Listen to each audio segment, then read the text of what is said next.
হাওরের বোরো ধান কাটা এবং মাড়াই শুকানোর সবশেষ খবর জানাতে কিশোরগঞ্জে আছেন রিপোর্টার নূর মোহাম্মদ। সরাসরি যাচ্ছি তার কাছে।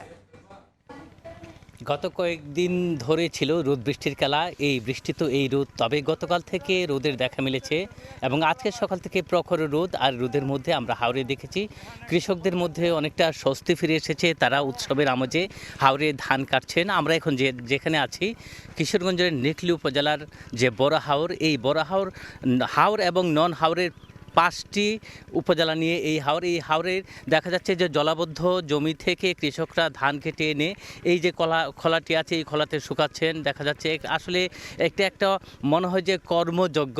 এখানে শিশু কিশোর থেকে শুরু করে কৃষক কৃষানি সবাই ধান মাড়াই, ঝাড়াই, শুকানো এবং সিদ্ধ করা সহ অনেকে বস্তাবন্দি করছেন।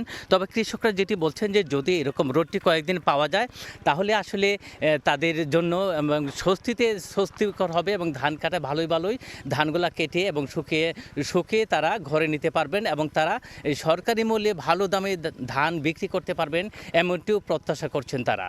তো কিশোরগঞ্জের বড়হাওর থেকে ধান মাড়াই, শুকানি এবং ঝাড়াই নিয়ে আমার কাছে এই ছিল সবশেষ তথ্য।